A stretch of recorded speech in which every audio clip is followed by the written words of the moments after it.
Chemistry classes for class 11। आज हम लोग एएससी के इस क्लास में इलेक्ट्रॉन के बारे में, बोर एटॉमिक थ्योरी के बारे में हम लोग देखे थे, उसी को आगे बढ़ाते हुए देखेंगे। इसके पहले वाले वीडियो में हमने बोर एटॉमिक थ्योरी का देखा था कि बोर एटॉमिक रेडियस निकालने में कैसे कैलकुलेशन करते हैं, कैसे यूज करते हैं, और फिर इलेक्ट्रॉन की एनर्जी निकालने में। तो इलेक्ट्रॉन से रिलेटेड जो एनर्जी की बात होती है उसी में एक दो खास बातें हैं, उसको हम लोग थोड़ा सा देख लेते हैं। इसके बाद मोर एप्लीकेशन की बात करेंगे। तो ये टॉपिक हमने दिया है कि important points about the energy of electron. Electron जो होता है, जनरली हम लोग इतना कॉन्सेप्ट जानते हैं कि इलेक्ट्रॉन सबसे पहले अपने लोअर एनर्जी लेवल में फिल करता है। लोअर एनर्जी लेवल का मतलब हुआ कि न्यूक्लियस के तुरंत बाद वाला एनर्जी लेवल, यानी के सेल। उसके बाद उसमें जब पूरा हो जाता है तो सेकंड में जाता है, उससे जब पूरा हो जाता है तो थर्ड में जाता है। तो लोअर से हायर में अपना फिल करता है। तो ये लोअर से हायर एनर्जी लेवल में जाने के लिए किस एनर्जी लेवल में कितना होता है एनर्जी का वैल्यू, इसी को हम लोग कैलकुलेट करके देखते हैं। जैसे En का वैल्यू हमको पता है, निकाल चुके थे इसके प्रीवियस वीडियो में कि En equals to minus 2 square me square into Z square into K square, Z का power Z square into K का पावर 2। तो और यहाँ E का पावर 4 था, और Ne स्क्वायर H स्क्वायर था। अब इसका अगर हम लोग न्यूमेरिकल वैल्यू पुट करते हैं तो देखो यहाँ पर 2 हो गया, पाई के जगह पर 3.14 स्क्वायर हो गया, m का value 9.11 into 10 to the power minus 28 gram हो गया।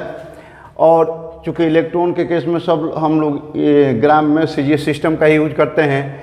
इसके बाद जेड हो गया, तो जेड स्क्वायर है, जेड स्क्वायर में जो कहते हैं वो लिख दिए। के का वैल्यू होता है आपका 1 सीजीएस सिस्टम में, और इलेक्ट्रोस्टैटिक फोर्स का जो कूलम्ब कांस्टेंट होता था। उसके बाद फिर आपका ई हो गया, तो ESU में आ गया कि -4.8 इंटू 10 टू द पावर -10, और उसका टोटल पावर 4 हो गया सीजीएस सिस्टम में ई का वैल्यू।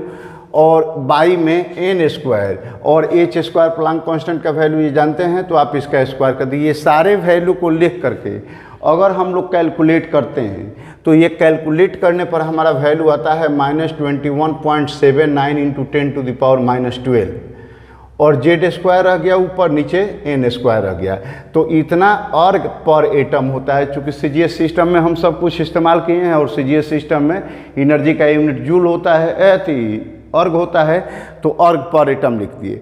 अब इसी का वैल्यू जब हम लेना चाहते हैं जूल में, तो यहाँ पर हो जाएगा कि -21.79 इंटू 10 टू द पावर -12, और आप जानते हैं कि 1 जूल में 10 टू द पावर 7 अर्ग होता है, तो 10 टू द पावर 7 से डिवाइड कर देंगे तो इतना जूल पर एटम आ गया।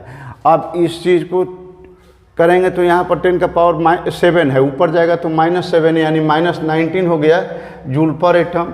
इसी को अगर हम लोग ये मोल में करना चाहते हैं, पर मोल में, चूँकि एक एटम की बात नहीं, क्योंकि मोल की बात हम जब केमिस्ट्री में लेते हैं तो 6.022 या 6.02 इंटू 10 टू द पावर 23 से मल्टीप्लाई कर दिए, तो इतना जूल पर मोल आ गया।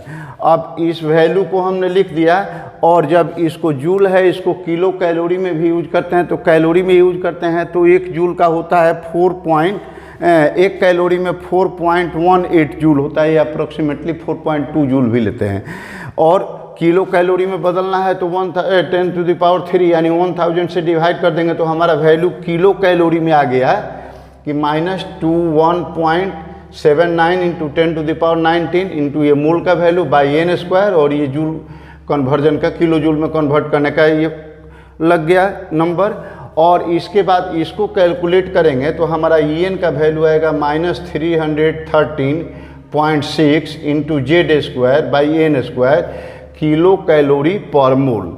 और इसको जब हम इलेक्ट्रॉन वोल्ट में बदलते हैं तो 23 से डिवाइड करते हैं, चूँकि यहाँ पर दिया हुआ है कि 23 किलो कैलोरी पर मोल का वैल्यू होता है 1 इलेक्ट्रॉन वोल्ट के बराबर। तो अगर आप इसको इलेक्ट्रॉन वोल्ट में कन्वर्ट करना चाहते हैं तो 23 से मल्टीप्लाई कर देंगे। ध्यान देने वाली बात है कि ये जो कन्वर्जन यूनिट हम ब्रैकेट में लिखे हुए हैं इसको ज़रूर याद रखिएगा, क्योंकि डिफरेंट टाइप के डाटा डिफरेंट यूनिट में दिए जाते हैं तो एक से दूसरे में चेंज करने में बहुत हेल्पफुल होगा। अब इसके बाद इसको सिंपल करेंगे, 23 से डिवाइड करेंगे तो आ जाएगा En का value -13.6 into Z² by N² electron volt. तो अगर इलेक्ट्रॉन वोल्ट में लिखना हो तो इतना लिख सकते हैं, या फिर किलो कैलोरी में लिखना हो तो किलो कैलोरी पर मोल में ये लिख सकते हैं।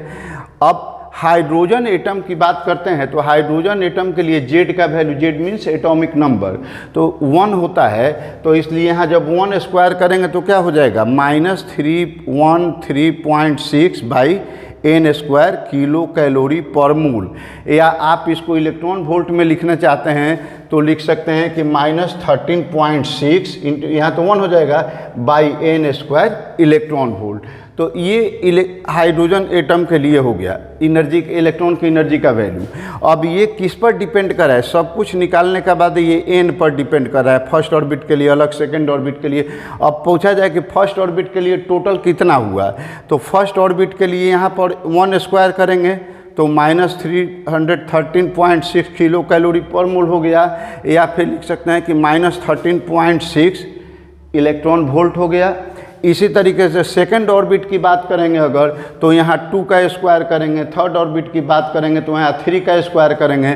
तो इस तरीके से अगर हम पूछा जाए कि इलेक्ट्रॉन के और डिफरेंट ऑर्बिट में एनर्जी का लेवल क्या होगा, तो जैसे पहले का अगर E1 लिखते हैं, यानी पहले ऑर्बिट में एनर्जी का लेवल अगर हम लोग लिखते हैं E1, तो E1 के लिए आपका वैल्यू क्या लेंगे, E1 इक्वल्स टू तो हो गया -313.6, ये हो गया हमारा किलो कैलोरी पर मोल।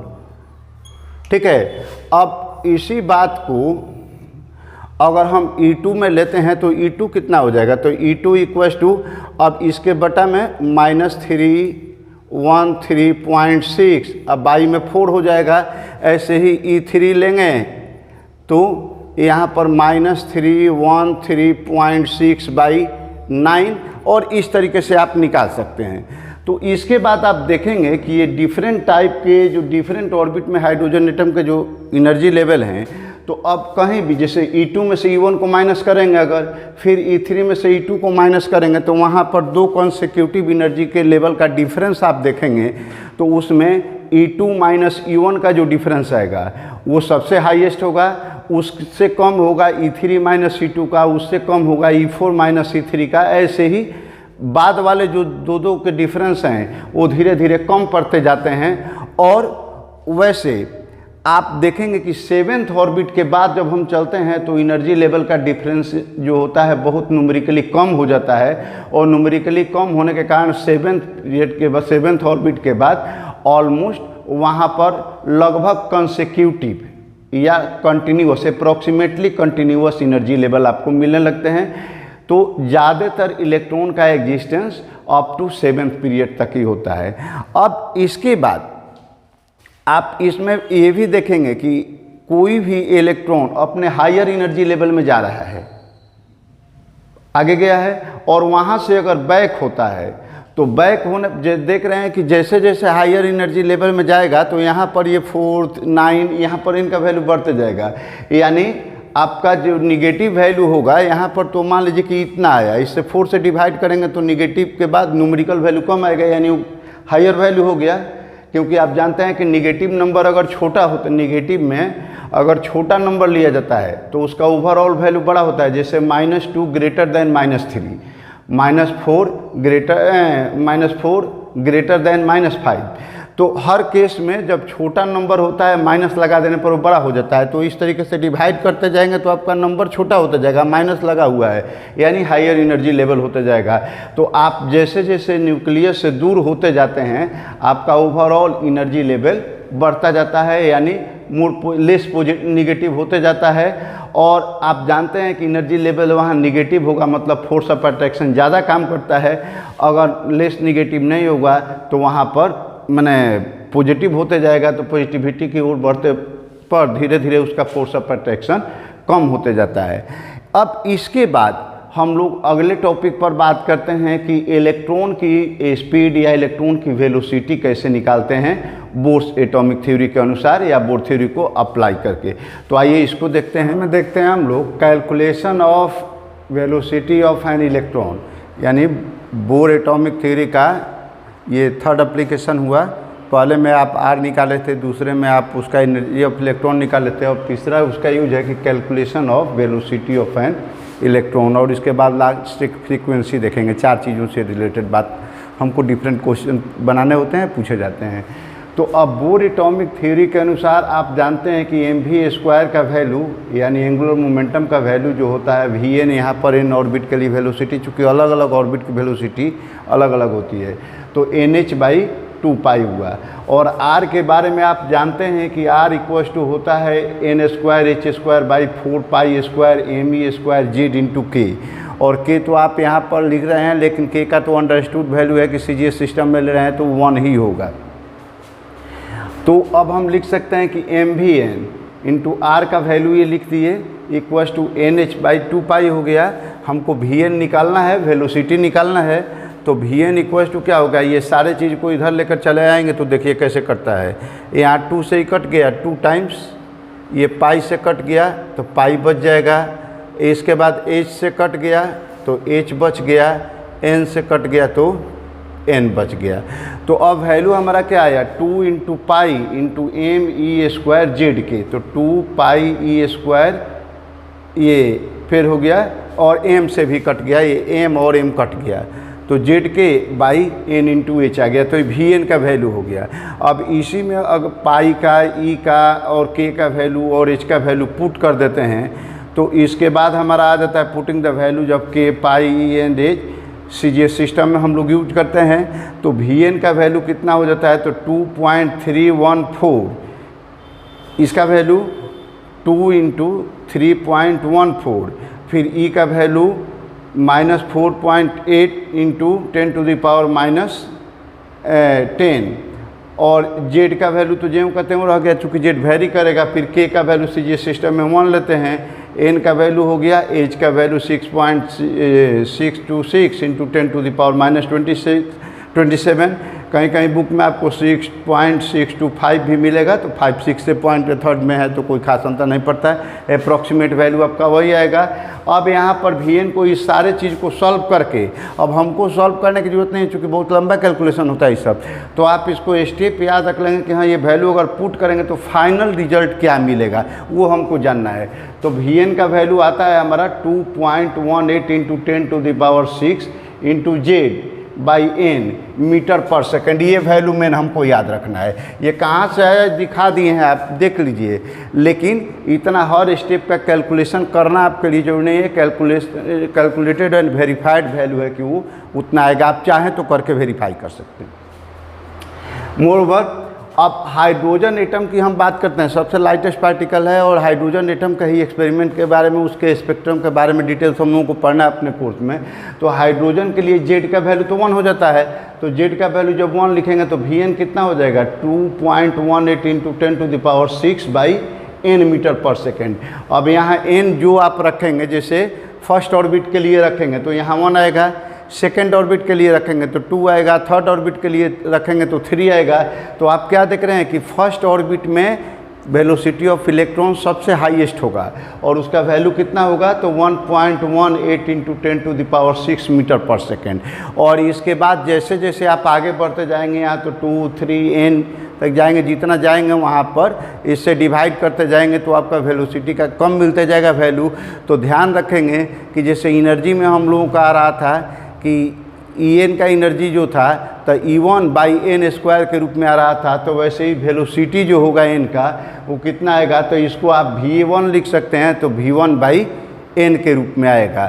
तो यहाँ पर n का स्क्वायर नहीं बल्कि n होता है, तो एनर्जी में होता है n² डिवाइड करता है, और वेलोसिटी में आपका n डिवाइड करता है। अब इसके बाद चौथा इसका एप्लीकेशन है कि the frequency of revolution of the electron in an orbit. तो आप जानते हैं कि फ्रीक्वेंसी इक्वल्स टू होता है सर्कुलर मोशन के लिए, तो frequency equals to speed of electron by circumference of orbit. Circumference इसलिए दिया जाता है कि C equals to general linear wave में अगर आप देते हैं तो भी इक्वल्स टू एन लैम्डा होता है या न्यू लैम्डा। तो न्यू तो फ्रीक्वेंसी हो गई और लैम्डा जो वहाँ होता है टू कॉन्सेक्यूटिव क्रेस्ट और ट्रफ के बीच का, तो सर्कुलर मोशन के रूप में वो लैम्डा क्या हो जाएगा, उसका सरकम्फ्रेंस हो जाता है। तो इसीलिए स्पीड बाई सरकम्फ्रेंस, तो स्पीड हो गया वी एन बाई में 2 पाई आर एन। अब फ्रीक्वेंसी कितना होगा, तो वी एन का वैल्यू आप देख रहे हैं यहाँ पर निकाला हुआ है, वी एन का वैल्यू 2 पाई ई स्क्वायर जेड और इंटू के का तो 1 ले लिए हैं, तो यहाँ पर हो जाएगा एन बाई एच। तो यहाँ पर हम लिख दिए वी एन का वैल्यू कि 2 pi E to the E square Z by N H, के का वैल्यू तो 1 होगा और इंटू में अब सरकम्फ्रेंस ऑफ ऑर्बिट। तो सरकम्फ्रेंस ऑफ ऑर्बिट के लिए क्या होता है, 2 पाई आर फार्मूला होता है ना, तो 2 पाई ये बटा के नीचे है तो उलट जाएगा, तो 2 पाई और आर का जो ये वैल्यू होता है, तो आर का वैल्यू जो हम लिखे हुए हैं यूज किए हुए हैं यहाँ पर, चाहे पहले भी आप जानते हैं के का वैल्यू 1 हो जाएगा, के ऐसे भी कट जाएगा। तो ये जो वैल्यू बचा तो इसको उल्टा कर देंगे, चूँकि बटा के नीचे है सरकम्फ्रेंस, तो ये हो जाएगा 4 pi square M E square Z by 2 pi N square H square. अब इसको भी कुछ कट कर सकते हैं, देखिए यहाँ पर है हमारा पाई, 2 पाई से 2 पाई कट गया। अब इसके बाद क्या है, एन और एच है तो ये तो मल्टीप्लाई करेंगे तो एन क्यूब एच क्यूब हो गया। ऊपर में आप देख रहे हैं कि 4 पाई स्क्वायर एम है और ई स्क्वायर यहाँ है, ई स्क्वायर यहाँ है, तो ई का पावर 4 हो गया, जेड में जेड से मल्टीप्लाई किए तो जेड स्क्वायर हो गया। तो फाइनल क्या आया, फ्रीक्वेंसी हमारा nth ऑर्बिट का आया इलेक्ट्रॉन के लिए कि 4 pi square M e to the power 4 into Z square by n cube h cube. और जब इसमें पाई का एम का वैल्यू पुट करते हैं, सारे डिटेल्स को वैल्यू पुट करने के बाद हाइड्रोजन एटम की बात हम कर रहे हैं तो जेड का वैल्यू 1 हो जाएगा। और इसमें अगर हम पुट करेंगे तो फ्रीक्वेंसी हाइड्रोजन एटम के लिए हमारा कितना आ जाएगा, तो 6.6 into 10 to the power 15 by n cube revolution per second. तो ये ध्यान देने वाली बात मेनली यही है कि जो वेरिएशन ऊपर तो कांस्टेंट टर्म कुछ ना कुछ मिल रहा है, लेकिन एनर्जी का जो वेरिएशन होता था फर्स्ट सेकंड थर्ड ऑर्बिट में जो रेशियो होता था तो e n by N square के फॉर्म में होता था। जब उसके स्पीड का होगा तो E1 चाहे E1 बाई एन के फॉर्म में होगा, और जब फ्रीक्वेंसी की बात करेंगे तो यहाँ पर क्यूब के फॉर्म में होगा। तो इस टाइप के रेशियो से रिलेटेड क्वेश्चन आपसे पूछे जाते हैं, तो अगर ये तीनों फार्मूला और तीनों का वेरिएशन आपको याद रहेगा तो आप आसानी से इसको आंसर कर सकते हैं। ऑब्जेक्टिव क्वेश्चन का देख सकते हैं इसका आंसर। अब इसके बाद थोड़ा सा अगले टॉपिक की बात, तो अब इसका 5वां स्टेप देखते हैं, calculation of frequency of emitted radiation. यानी इलेक्ट्रॉन के बारे में आप जानते हैं कि इलेक्ट्रॉन जब लोअर एनर्जी लेवल से हायर एनर्जी लेवल पर जाता है तो उसको बाहर से एनर्जी सप्लाई करनी पड़ती है। यानी सिस्टम से अगर एनर्जी को लेता है, एब्जॉर्ब होता है, उसमें एनर्जी बढ़ती है तो वो अपने लोअर एनर्जी लेवल से हायर में जाता है। और अगर हायर में जाता है तो वहाँ पर परमानेंटली नहीं स्टेबल होता, बल्कि वहाँ से फिर स्किप करके बैक होता है। और जब स्किप बैक करता है तो जब हायर एनर्जी लेवल से लोअर एनर्जी लेवल में आता है तो वहाँ पर एनर्जी का एमिशन होता है या रेडिएशन होता है। तो वही जब इलेक्ट्रॉन हायर एनर्जी लेवल से लोअर एनर्जी लेवल में आता है तो एनर्जी जो रेडिएट करता है तो उस एनर्जी का कैलकुलेशन हम करेंगे, उस रेडिएटेड एनर्जी के फ्रीक्वेंसी का। तो अब हम लोग कंसीडर करते हैं कि कोई इलेक्ट्रॉन एक हायर ऑर्बिट पर है और वहाँ से जस्ट उसके पहले वाले ऑर्बिट पर आया है, तो हम लिखते हैं कि consider an electron drop from a higher energy level N2 to a lower energy level N1, then the wavelength of the light emitted may be calculated as। तो हम लोग वेवलेंथ को क्या लिख सकते हैं, बेसिकली हम लोग देखते हैं कि जो एनर्जी चेंज होता है वो एच न्यू के रूप में होता है, चेंज इन एनर्जी फोटोन के रूप में। तो En2 माइनस En1 यानी N2 लेवल की energy minus first N1 level की एनर्जी, तो दोनों का डिफरेंस h इंटू न्यू के बराबर होता है। और न्यू को आप c बाई लैम्डा भी लिखते हैं, तो आप इसी चीज़ को लिख सकते हैं कि hc बाई लैम्डा। तो अब इससे लैम्डा का वैल्यू कितना मिलेगा, तो लैम्डा का वैल्यू सीधा हो जाएगा कि hc और बाई में ये आपका En2 माइनस En1, ये आपका एक फर्स्ट इक्वेशन हो गया लैम्डा के लिए। फिर हम देखते हैं कि एच न्यू का वैल्यू हम जो लिखते हैं कि En2 माइनस En1, तो अब यहाँ पर न्यू लिखते हैं तो एच डिवाइड करेगा तो 1/h into En2 minus En1 लिख दिए, या न्यू इक्वल्स टू 1/h। और En2 का वैल्यू आप निकाल चुके हैं कि 2π² m⁴ z² बाई n² होता था। तो n2 के लिए n2² लिखेंगे और 1 के लिए n1² लिखेंगे। तो अब इसका वैल्यू पुट करेंगे तो माइनस ये हो गया। फिर हमको माइनस करना है और एनर्जी चूँकि माइनस में होती है तो माइनस इंटू माइनस तो प्लस हो जाएगा। फिर ये पूरा पैटर्न लिख दिए। तो यहाँ न्यू का वैल्यू क्या हो गया, तो देखिए दोनों में n1 n2 को छोड़ करके बाकी सारी चीज़ें कॉमन हैं।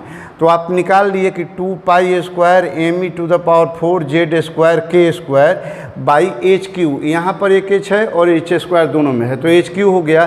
तो अब बच क्या गया, यहाँ 2 वाले में माइनस बचा है, 1 वाले में प्लस, तो 1/n1² माइनस 1/n2² लिख दिए। अब इसी एक्सप्रेशन में जो डिफरेंट कांस्टेंट है अगर उनका हम वैल्यू पुट कर देते हैं तो उसके बाद कैलकुलेट करने पर हमारा कैलकुलेटेड वैल्यू आता है nu equals to 3.289 into 10⁻15 into 1/n1² minus 1/n2² CPS मतलब साइकिल्स पर सेकेंड, या इसको आप हर्ट्ज भी बोल सकते हैं। तो यहाँ जो ये वैल्यू बेसिकली आ रहा है इसी को हम लोग आगे देखेगा कि R से डिनोट करेंगे, रीडवर्क कांस्टेंट भी बोलते हैं इसको। आगे फिर हम लोग देखते हैं कि further new equals to c/λ भी लिख सकते हैं, क्योंकि हमको लैम्डा भी पूछा जाता है, कभी कभी वेव नंबर भी पूछा जाता है। तो वेव नंबर को न्यू बार से डिनोट करते हैं और ये 1/λ के बराबर होता है, तो हम उसका भी एक्सप्रेशन निकाल सकते हैं। तो nu equals to c/λ equals to 2π, बस पूरा यही फार्मूला पर लिखना है, 2π² m⁴ z²k² और इनटू में आपका 1/n1² माइनस 1/n2²।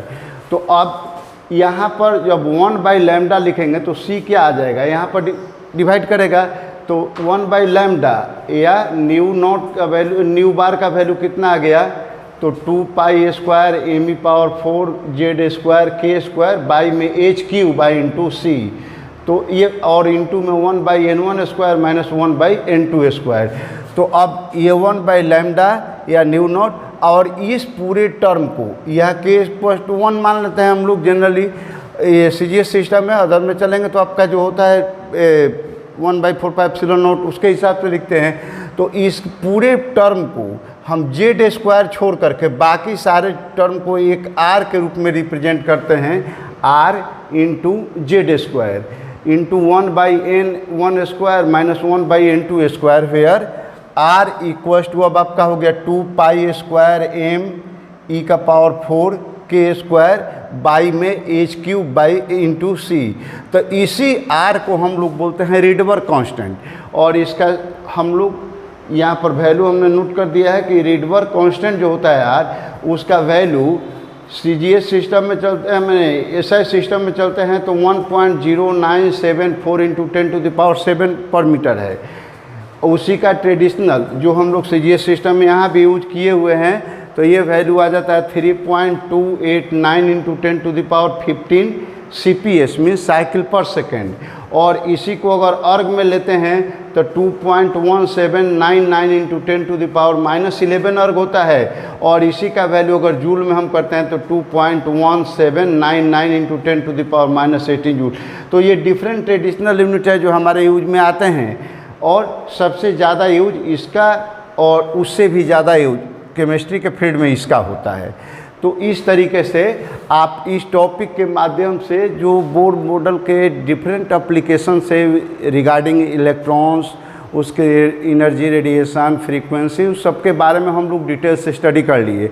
अब इसके बाद नेक्स्ट वीडियो में हम लोग मिलेंगे तो वहाँ पर हाइड्रोजन स्पेक्ट्रम के बारे में जो बोर मॉडल थ्योरी से रिलेटेड है उससे डिराइव करके निकाला गया हाइड्रोजन स्पेक्ट्रम का डिफरेंट एक्सप्लेनेशन जो दिया गया है, उस सारे एक्सप्लेनेशन पर हम लोग टॉपिक वाइज बात करेंगे।